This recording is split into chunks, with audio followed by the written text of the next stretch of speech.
नमस्कार, आप देख रहे हैं द समाचार पत्र और द समाचार पत्र के इस बुलेटिन में आपका स्वागत है और मैं हूं आपके साथ कीर्ति तिवारी। चलिए खबरों की शुरुआत करते हैं। झारखंड मुक्ति मोर्चा के केंद्रीय कार्य समिति की राजधानी रांची में बैठक संपन्न हुई। बैठक में सर्वसम्मति से कई निर्णय लिए गए। बैठक में निर्णय लिया गया कि झारखंड के घाटशिला विधानसभा क्षेत्र के घोषित उम्मीदवार में सोमेश सोरेन की भागीदारी होगी। बैठक में निर्णय लिया गया कि सर्वसम्मति से सोमेश सोरेन को घाटशिला उपचुनाव का उम्मीदवार बनाया गया है। इस उम्मीदवारी में सभी ने एकजुटता दिखाई। बैठक में गहन मंथन और विचार विमर्श के बाद उम्मीदवार की घोषणा की गई। साथ ही बैठक में जेएमएम के प्रदेश स्तरीय नेताओं के साथ जिला स्तरीय के नेताओं की भी मौजूदगी रही। स्वर्गीय मंत्री रामदास सोरेन के बेटे सोमेश सोरेन घाटशिला विधानसभा से चुनावी मैदान में होंगे। साथ ही साथ बिहार विधानसभा चुनाव को लेकर भी कई महत्वपूर्ण निर्णय बैठक में लिए गए। वहीं भाजपा के प्रदेश प्रवक्ता प्रतुल शाहदेव ने आज प्रदेश मुख्यालय में प्रेस कॉन्फ्रेंस को संबोधित किया और राज्य सरकार पर बड़ा आरोप लगाया। उन्होंने कहा कि राज्य सरकार के संरक्षण में राज्य में निरंतर धर्मांतरण का खेल जारी है। प्रतुल शाहदेव ने कहा कि सरकार के प्रोजेक्ट भवन मुख्यालय और पुलिस मुख्यालय से सिर्फ 5 किलोमीटर के दूर चांद गांव में गैर कानूनी तरीके से चंगाई सभा लंबे समय से चल रही है। चंगाई सभा में बड़े बड़े चमत्कार का दावा किया जाता है और अंधविश्वास को बढ़ावा दिया जाता है। इसी आड़ में धर्मांतरण का काम किया जाता है। प्रतुल शाहदेव ने कहा कि जब आदिवासी ऐसी सभाओं पर रोक लगाने की मांग कर रहे हैं तो फिर सरकार सिर्फ तुष्टीकरण के कारण आंखें मूंदे क्यों बैठी है। खबरों में आगे बढ़ेंगे। रांची के कटहल मोड़ इलाके में बुधवार को अपराधियों ने एक सीमेंट कारोबारी पर अंधाधुंध फायरिंग की। बाइक सवार हमलावरों ने कारोबारी को आधा दर्जन से ज्यादा गोलियां मारी और मौके से फरार हो गए। घायल कारोबारी को गंभीर हालत में अस्पताल में भर्ती कराया गया, जहां उनका इलाज अब भी जारी है। घटना कटहल मोड़ स्थित शांभवी इंटरप्राइजेज नामक छड़ और सीमेंट की दुकान के पास हुई। कारोबारी की पहचान राधेश्याम साहू के रूप में की गई है। स्थानीय लोगों के अनुसार राधेश्याम साहू हर दिन की तरह अपनी दुकान के बाहर खड़े थे, तभी बाइक पर सवार 2 अपराधी वहां पहुंचे और अपराधियों ने बिना कुछ कहे राधेश्याम साहू पर ताबड़तोड़ फायरिंग शुरू कर दी। स्थानीय लोगों की मदद से सूचना मिलते ही पुलिस घटनास्थल पर पहुंची और घायल कारोबारी को तत्काल अस्पताल पहुंचाया। पुलिस ने मामला दर्ज कर लिया है और अपराधियों की तलाश में जुट गई है।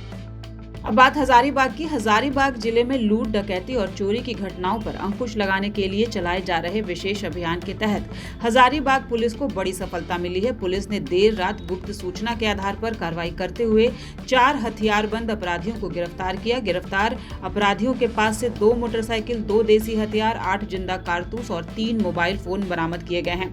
पुलिस अधीक्षक हजारीबाग के निर्देश पर गठित विशेष टीम को गुप्त सूचना मिली कि कुछ अपराधी 2 मोटरसाइकिल पर सवार होकर किसी बड़ी लूट की घटना को अंजाम देने की फिराक में है। सूचना के आधार पर देवदगा मोड़ के पास पुलिस ने वाहन जांच अभियान चलाया। रात करीब 10:10 पर 2 मोटरसाइकिल सवार 4 युवकों ने पुलिस बल को देखकर भागने की कोशिश की, लेकिन पुलिस ने तत्परता दिखाते हुए घेराबंदी कर सभी को मौके पर ही पकड़ लिया।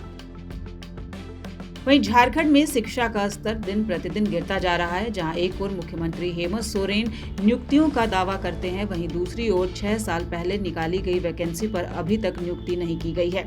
कई सहायक आचार्य शिक्षक लगातार अपनी मांगों को लेकर कभी आंदोलन के रूप में तो कभी आवेदन के रूप में मंत्री से गुहार लगाते नजर आते हैं। ऐसे में किसी भी सूरत में आशा की एक भी किरण इन शिक्षकों को नजर नहीं आ रही।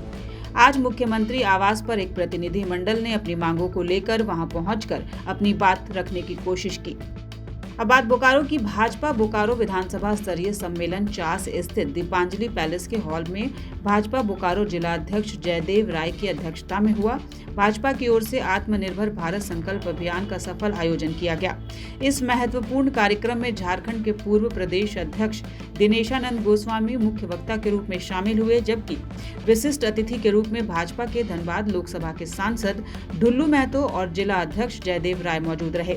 मौके पर पूर्व प्रदेश अध्यक्ष दिनेशानंद गोस्वामी ने जनसमूह को संबोधित करते हुए आत्मनिर्भर भारत के संकल्प को विस्तार से समझाया।